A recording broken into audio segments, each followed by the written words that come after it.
머리를 감을 때 머리카락도 감는 거지만 두피를 씻어내는 거예요. 우리가 세수를 할 때 피부를 다 하나하나 하듯이 우리가 두피를 손으로 다 하나하나 느껴야 됩니다. 그래서 샴푸를 할 때 일단 손에서 거품을 좀 내주시고요. 머리카락을 이제 먼저 감습니다. 그 다음에 손가락을 세워서 우리가 헬멧을 닦는다고 생각하고 두피를 닦아주는 거예요. 하나하나 손을 넣어서 이 두피를 다 거품을 내서 사이사이 닦아주고, 그리고 두 번째는 잘 헹구셔야 됩니다.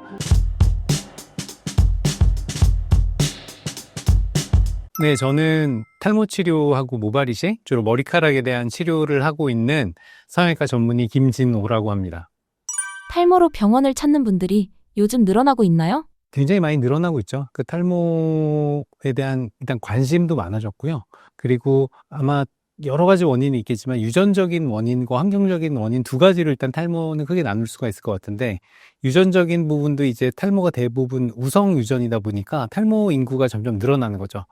우성 유전이다 보니 세대가 거듭될수록 탈모 인구는 이제 늘어날 수밖에 없고, 그리고 두 번째 이제 환경적인 요인인데, 이제 서구화된 식습관이나 요새 스트레스를 받는 분들이 많잖아요. 그래서 그런 분들이 아무래도 또 탈모하고 이제 직접적으로 관련이 있다 보니까 점점 늘어나는 것 같아요. 그래서 예전에는 이제 좀 나이가 있는 분들의 탈모가 많았다면, 최근에는 이제 20, 30대들의 탈모가 늘고 있고, 또 하나는 이제 여성 탈모가 늘고 있다는 게 최근의 추세라고 볼 수 있겠습니다.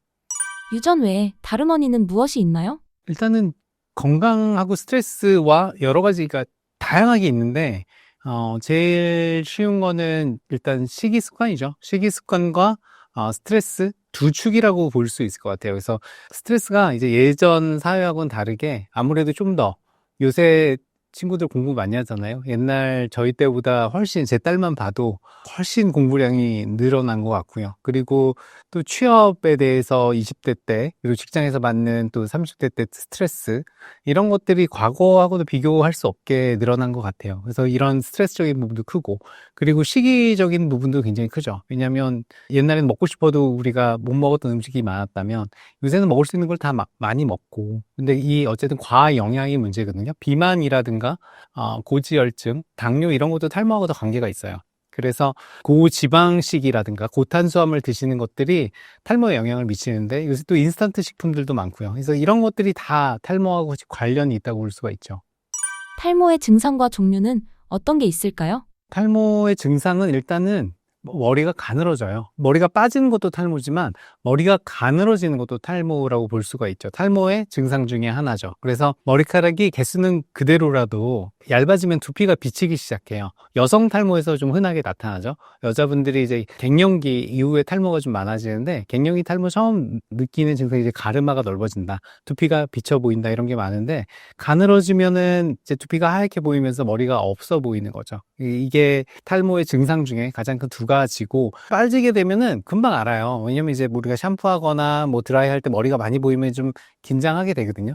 금방 아는데, 천천히 가늘어지는 사람들, 그리고 빠지는 개수가 조금씩 늘어나는 사람들은 잘 느끼지 못할 때가 있거든요. 근데 그런 분들은 이제 시간이 지나면서 천천히 변하니까 본인도 어느 순간 느끼는 거예요. 한 5년 지났는데 본인도 사실 탈모인지 잘 몰랐는데 5년 전에 사진을 보면 갑자기 깨닫게 되는, 나 머리숱이 많이 줄어들었네. 또는 오랜만에 만나는 사람들한테 얘기를 들어요. 오랜만에 만나는 사람이, 나는 잘 느끼고 있지 못했는데, 야, 너 머리가 왜 그래? 하고 얘기를 하면, 내가 그런가? 하고 그 자리에서는 하하 웃고, 그래? 하고, 하지만 이제 집에 가서 열심히 보는 거죠. 거울이나, 핸드폰으로 이제 찍어서 열심히 보면은, 또 우리가 이렇게 밝은 데서 찍잖아요. 그런 걸 보고 싶을 때 어두운 데서 찍는 사람은 없잖아요. 그래서 밝은 데서 찍으면 더 그렇게 느끼는 거죠. 이거, 정수리가 하얗네?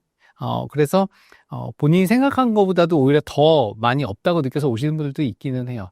그리고 탈모의 종류를 물어보셨는데, 일단 크게 남성형 탈모, 우리가 흔히 얘기하는 유전성 탈모가 있고요. 그 다음에 여성형 탈모가 있어요. 여성형 탈모도 그 유전성 탈모의 하나로 보지만 좀 패턴이, 남자 유전성 탈모는 이제 M자가 깊어지면서 이마가 좀 올라가고 정수리가 비는 이런 형태. 그리고 반면에 옆머리하고 뒷머리는 많죠. 우리 탈모가 심하게 진행된 어르신들을 보면 어때요? 옆머리하고 뒷머리는 남아있고 앞머리하고 정수리는 이렇게 이어지는 탈모가 되죠. 이게 전형적인 유전성 남성형 탈모라고 보면 되고요. 여성형 탈모는 헤어라인은 유지가 돼요. 여성 호르몬이 헤어라인은 유지시켜주거든요. 이 앞쪽에 헤어라인은 좀 유지시켜주면서, 근데 우리가 흔히 얘기하는 소갈머리, 머리 속이 좀 없어지는 형태, 우리 어머님들이나 할머님들 보시면 알 거예요. 그런 분들이 많죠. 갱년기 이후에서 많이 생기는 머리 속이 비어 보이는 탈모가 여성형 탈모고, 뭐 세 번째로 얘기할 수 있는 거는 원형 탈모 같은 스트레스성 탈모. 어떤 출산이라든가 아니면 갑상선 질환이라든가 빈혈이라든가 이런 게 있을 때 또는 스트레스가 있을 때 우리가 휴지기 탈모라는 게 생기거든요. 머리가 이제 쉬는 모드로 들어가는 거예요. 우리 몸이 위기에 처하면 제일 필요 없는 기관에 영양을 잘 안 보내거든요. 혈류를 안 보내고 영양을 안 보내면 그게 이제 빠지는 거죠. 그래서 지금 응급 상황이거나 몸이 안 좋을 때 빠지는 게 휴지기 탈모라고 보시면 되고, 이건 빨리 교정하면 좋아져요. 뭐 이종범 선수나 이정우 선수도 요새 부진했을 때 머리가 많이 빠졌다고 기사가 나오더라고요. 근데 이런 게 이제 휴지기 탈모라고 보시면 되고, 이거는 빨리 성적이 좋아지면, 이종범 선수도 일본에서 부진하다가 한국 와서 다시 성적이 좋아졌을 때 원형 탈모가 치료됐다고 하더라고요. 그래서 이런 원인이 좋아지면 빈혈은 빈혈을 잡아주고 갑상선 수치를 조절하고, 출산은 뭐 어쩔 수는 없겠지만 출산 후 탈모도 이제 회복을 빨리 시켜주면 좀 더 잘 낫습니다. 머리를 감는 주기나 물 온도 같은 것들이 탈모에 영향을 주나요? 일단 머리를 잘 안 감아서 탈모가 되는 사람은 요새는 잘 없는 것 같아요.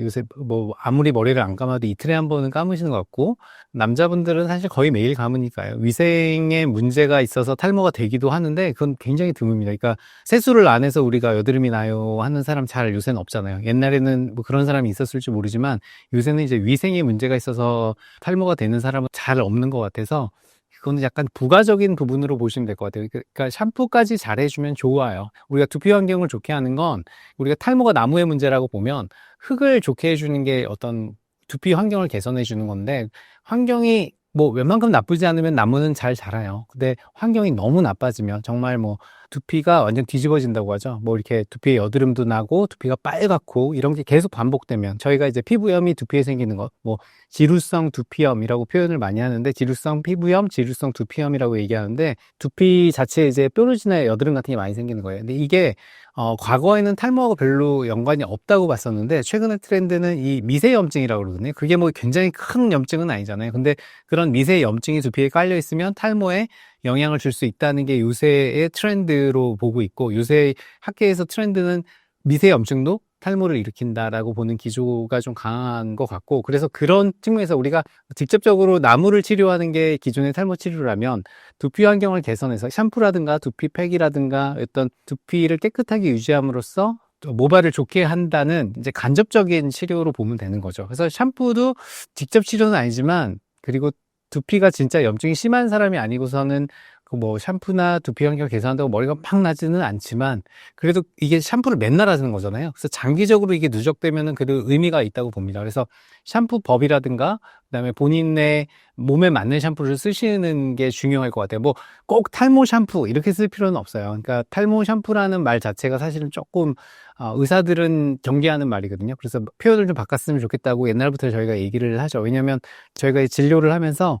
환자분한테 어떤 치료, 혹시 탈모 치료 해보셨어요? 라고 물어봤을 때 많이들 얘기하시는 게 두 가지죠. 첫 번째가 저 탈모 샴푸 그래서 이거 쓰고 있어요. 탈모 치료 되게 열심히 하고 있어요. 하는 거 하나 하고, 두 번째는 비오틴 먹어요. 두 가지인데, 두 가지가 사실은 다 이제 탈모 치료라고 하기는 조금 어렵거든요. 그러니까 공부하냐고 우리가 물어봤을 때 공부를 해야 되잖아요. 공부를 직접 해야 되는데, 공부했어요? 라고 물어봤는데 이제 환경적인 걸 얘기해요. 저 참고서 샀어요. 저 공부 잘 되게 하는 뭐 온도 조절 장치를 샀어요. 습도계를 샀어요. 저 공부하고 있어요는 아니잖아요. 그러니까 이런 간접적인 영향이라고 얘기하면 되죠. 제가 이런 샴푸라든가 비오틴이라든가 이런 거는 좋은 샤프, 좋은 펜이라고 얘기를 해요. 그러니까 공부를 해야 우리가 성적이 오르지, 펜을 샀다고 오르진 않지만 좋은 펜을 사면 좀 능률이 올라갈 수는 있겠죠. 우리가 치료를 할 때 두피 환경이 좋으면 아무래도 좀 더 치료 반응도 좋고 치료 효과를 좀 더 기대할 수 있는 측면에서는 그런 두피 환경을 개선하는 거, 그다음에 좋은 샴푸를 쓰는 거, 그런 것들이 좀 도움이 된다고 보고 있습니다. 머리를 어떻게 감아야 덜 빠질 수 있을까요? 일단 샴푸를 찾는 거는 화장품하고 비슷해요. 여자분들 이제 화장품 쓰다 보면은 뭐 아주 좋은 명품 화장품이라고 해서 꼭 좋고, 아주 싼 화장품이라고 해서 나쁘고 그런 건 아니듯이, 보통 탈모 샴푸라고 나오는 건 어떤 보통 키가 되는 어떤 요소를 하나씩 넣어, 뭐 비오틴이라든가 카페인이라든가 이런 걸 넣는데, 그게 자기하고 잘 맞으면 그러면은 그걸 쓰면 되는 건데, 막 탈모 샴푸를 샀는데 이게 막 두피가 너무 가렵고 냄새도 이상하고 두피가 가렵지만 탈모 샴푸니까 쓸 거야 이럴 필요는 없는 거죠. 자기하고 안 맞는 샴푸인 거예요. 그래서 좋은 샴푸라는 거는, 저는 사실은 이제 좋은 걸 많이 넣었다기보다는 나쁜 걸 많이 뺀 샴푸가 사실은 저는 조금 더 좋은 샴푸라고는 생각해요. 그러니까 웬만큼 두피가 좋은 사람은 어떤 것이 들어가도 사실은 잘 받아들이는데, 두피가 예민한 사람은 좋은 성분이 들어있더라도 자기하고 안 맞는 뭐 하나의 부용물이 나쁜, 메인 성분이 아니지만 뭔가 나쁜 게 하나만 들었어도 두피가 뒤집어질 수 있거든요. 그래서 나쁜 게 들어있지 않는 샴푸를, 만약에 예민하다고, 내 두피가 예민하다고 느끼는 분들은 조금 그런 샴푸를 위주로 찾아보시고 그 다음에 하나씩 시도해 볼 수는 있겠죠. 이제 나쁜 성분이 들어있는, 요새 도브 뭐 샴푸, 도브 비누 이런 게 유행인 게 사실 그게 엄청나게 좋은 성분이 들어있는 게 아니에요. 사실은 도브는 나쁜 성분이 별로 안 들어있죠. 되게 간단하게 만들어진 샴푸 비누예요. 그래서 이거를 우리가 지금 요새 다시 각광을 받는 게, 좋은 거 더한 샴푸들은 아주 많이 나오지만 가장 기본에 충실한 샴푸 중에 하나인 거죠. 가장 간단한 샴푸 중에 하나인 거고. 그래서 샴푸는 이렇게 한번 골라보신 후에 시도를 해보시고, 여자분들은 제가 잘은 모르겠지만 제가 남자니까 샴푸를 할 때 남자분들을 이제 목욕탕이라든가 동료들하고 그 목욕하면서 잘 보면 번개같이 감아요. 그리고 번개같이 우리가 헹궈내죠. 그리고 머리를 감을 때 머리카락도 감는 거지만 두피를 씻어내는 거예요. 우리가 세수를 할 때 피부를 다 하나하나 하듯이 우리가 두피를 손으로 다 하나하나 느껴야 됩니다. 그래서 샴푸를 할 때 일단 손에서 거품을 좀 내주시고요. 그 머리카락을 이용해서 거품을 이제 많이 내요. 머리카락을 이제 먼저 감습니다. 머리카락을 감아서 거품을 많이 내주시고, 그 다음에 손가락을 세워서 우리가 헬멧을 닦는다고 생각하고 두피를 닦아주는 거예요. 하나하나 손을 넣어서 이제 안 닿는 부분 없이 두피를 다 거품을 내서 사이사이 닦아주고, 그 다음에 일단 이걸 하셔야 돼요. 이거 안 하는 사람들 되게 많거든요. 그냥 머리만 확 하고 끝내는 사람들이 많아요. 근데 두피를 이제 헬멧 닦듯이 잘 닦아주시는 거 일단 하나. 그리고 두 번째는 잘 헹구셔야 됩니다. 정말 한 10초 확 하고 나오시는 분들 되게 많거든요. 천천히 물을 다 맞으시고 한 1분 정도는 최소, 여자분들은 2분 정도 됐으면 좋겠어요. 2분 이상이 됐으면 좋겠어요. 왜냐면 여자분들은 또 헹구는데 시간이 걸리니까. 그래서 두피를 헹구는데 한 2분 정도, 1분에서 2분 정도는 최소 그냥 맑은 물로 다 하고, 구석구석 역시 손가락 세워서 거품 제거. 우리 세수하는 거랑 비슷하다고 생각하시면 돼요. 세수할 때도 거품을 한 다음에 대충 하지 않잖아요. 우리 뽀득뽀득하게 우리가 비누가 다 닦였다고 생각할 때까지 우리가 물로 헹구듯이 두피도 샴푸할 때도 그렇게 해주시면 도움이 됩니다. 그리고 말리는 거. 제 딸도 제가 항상 머리 잘 안 말려서 혼내고 있는데, 특히 여자분들, 남자분들은 좀 덜 하긴 하는 것 같은데 여자분들 잘 안 말리고 주무시는 분들이 있는 것 같아요. 근데 안 말리는 것 자체, 특히 머리카락은 크게 상관은 없어요. 근데 두피 자체에 이렇게 습한 기운이 계속 있으면 이제 두피의 상재균으로 곰팡이 균이 있거든요. 근데 아시겠지만 습한 환경에서 우리 어떻게 돼요? 곰팡이가 잘 번식하죠. 우리 지하실에 곰팡이가 막 번지듯이 두피에도, 특히 피부 장벽이 깨져서 그 두피 염이 있는 분들은 그런 습한 환경이 되면 곰팡이균이 증식해요. 그래서 그 염증이 더욱 악화됩니다. 그래서 이건 균이 자랄 수 있는 되게 좋은 환경이 되는 거거든요. 그래서 이런 곰팡이균들, 특히 두피에 상처가 있거나 두피가 빨간 분들은 잘 말리셔야 돼요. 잘 말리시는데, 두피는 우리 세수하고 드라이로 얼굴 말리지 않죠. 건조해지죠. 사실은 두피는 약간 촉촉하게 두셔도 돼요. 근데 머리카락이 문제예요. 그러니까 말릴 때 머리카락을 말린다고 생각해서 직접 두피에 막 너무 뜨거운 바람을 하지 마시고 약간 비껴서, 두피는 비키고 머리카락을 많이 말린다고 생각하시고, 남자분들은 머리가 저처럼 짧은 분들은 좀 어렵겠지만 직접 바람을 쐬기보다는 머리카락을 비껴서 말려준다는 생각으로 드라이를 직접 두피를 하게 되면 건조해지는데, 건조한 것은 사실 또 과하게 습한 것은 좋지 않지만 약간 촉촉한 건 좋은 거예요. 피부 우리 촉촉한 게 좋다고 하듯이 두피도 촉촉한 게 좋은데 과하게 말리면 건조해져요. 잘 말리시고, 사실 뭐 두피 팩이라든가 안에 뭐 토닉 같은 거를 발라주시는 것도 좋겠지만 그런 습도 위주로. 근데 사실 그거 어렵죠. 그러니까 말릴 때 일단 너무 두피를 건조하게 말리지 않게 가능하면 비켜서, 직접 두피에 쐬지 말고 머리카락 위주로. 쉽지 않겠지만 일단 의도라도 그렇게 가지시는 게 좋을 것 같습니다. 탈모를 예방하기 위한 현대인의 간단한 생활 습관은 무엇인가요? 크게 생활 습관 4가지를 많이 말씀드리고 있는데요. 첫 번째는 일단 잘 자야 돼요. 잘 자는 게, 현대인이 과연 몇 시간을 자면은 괜찮다고 얘기를 할까요? 우리가 원래 8시간이에요. 8시간인데 제 주위에 8시간 자는 사람 못 봤어요. 사실 저도 한 6시간 넘게 자는 것 같고 6시간을 꼭 지키려고 하고 7시간 노력하거든요.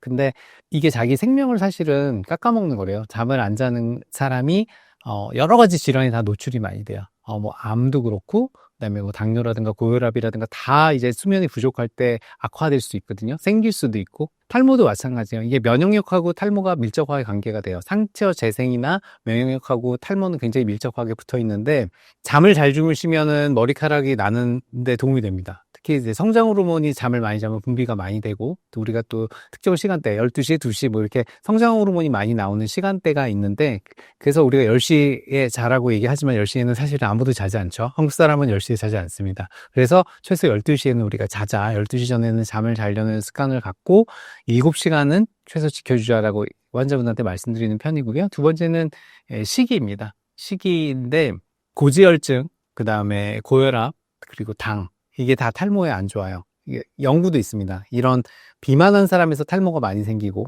그 다음에 당뇨인 사람들, 그 다음에 고지혈증인 사람에서 탈모가 많이 생겼다. 또 반대도 있어요. 탈모인 사람은 이걸 걱정해야 돼요. 탈모가 있는 사람은 내가 고지혈증이 아닌가? 내가 당뇨가 아닌가? 이런 걸 또 반대로, 이게 연관관계가 있다는 그 논문들이 많이 나오거든요. 그래서 이게 연관관계가 있다는 걸 항상 갖고, 머리가 빠지면 아, 이게 내 몸에 보내는 적신호구나, 경고구나 해서 검사를 한번 받아보시는 것도 좋고, 반대로 고지혈증 당뇨가 있는 분들은 탈모가 내가 생길 수 있겠구나 라고 해서, 뭐 당뇨가 생긴 건 어쩔 수 없지만 당을 컨트롤 해야 돼요. 당 수치를 잘 유지해야 돼요. 고지혈증 있는 분들은 약 드셔서 혹은 운동하셔서 지방을 낮추고 몸에 뭐 이런 노력이 필요할 거예요.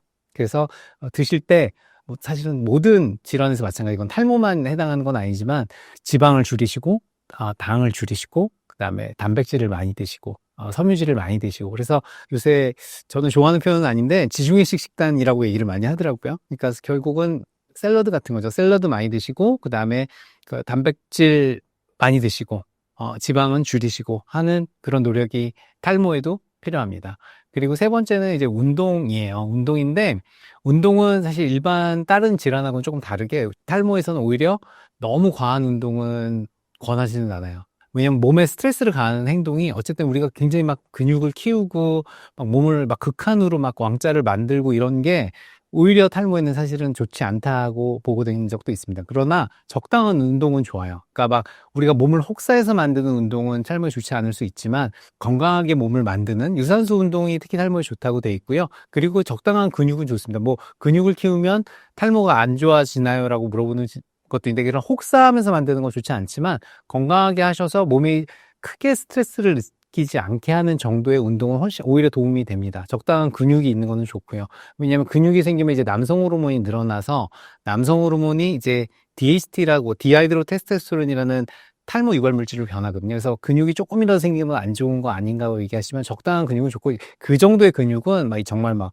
김종국 씨, 뭐 이런 분들처럼 막 몸을 만드는 거는, 근육이 너무 커지면 탈모에는 좋지 않을 수 있어요. 그래서 잘 보시면 우리 피트니스 대회 나가거나 그런 근육이 과한 분들 중에 탈모가 많아요.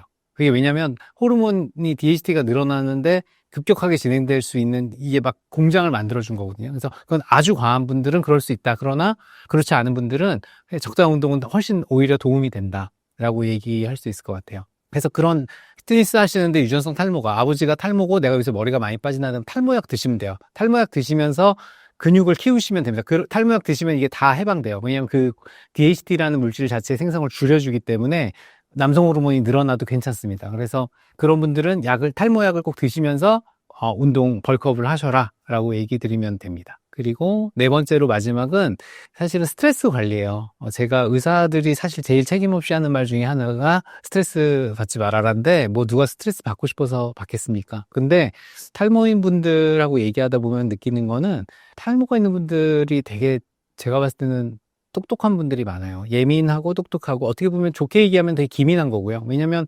상사가 말하거나 아니면 친구가 말하는 거나 이런 거 뉘앙스를 잘 판단하는 거죠. 이게 헤헤 하는 사람은 잘 안 생겨요, 탈모. 그러니까 이래도 좋고 저래도 좋고 하하하고, 오히려 그런 분들은 잘 안 생기고, 뭐 예민해서 일 잘 한다, 애가 센스가 있다, 이런 분들이 사실 탈모가 더 많이 생깁니다. 왜냐면 온 스트레스를 다 읽고 있는 거예요. 그 사무실의 공기, 학급에서의 어떤 분위기, 선생님이 말하는 걸 다 흡수하기 때문에, 반대로 얘기하면 나쁜 기운들도 다 흡수하고 있는 거죠. 어떤 상사의 표정이 안 좋아, 선생님이 느낌이 안 좋아, 이랬을 때 다 내가 그걸 몸으로 받고 있는 거기 때문에 남들보다 그런 스트레스 호르몬이 늘어나는 거죠. 스트레스 코르티솔 호르몬인데, 코르티솔은 몸을 이미 위기 상태에서 많이 나오는 거거든요. 근데 이게 과민하게 나오면 이게 역시 또 탈모를 일으켜요. 코르티솔이 그 모발 재생을 시키는데 방해가 되는 그런 기전이 있습니다. 그래서 코르티솔이 늘어나기 때문에 스트레스 관리를 하셔야 됩니다. 스트레스 관리를 의도적으로, 쉽지 않겠지만 좀 약간 의도적으로, 이러면 어떻고 저러면 어때, 약간 태도를 약간 그렇게 가지라고 하는 거죠. 뭐 당장 내가 스트레스를 안 받기는 쉽지 않을 테니 약간 그런 똑똑한 사람이 탈모 잘 걸려요. 그러니까 마음을 좀 비우시고 조금 편하게 머리가 더 중요해요. 상사보다 머리가 더 중요해요. 라고 얘기하면서 제가 스트레스 줄이도록 하고 있고, 그래서 명상이나 요가 같은 거 하시는 것도 그래서 좀 권해드리는 편입니다.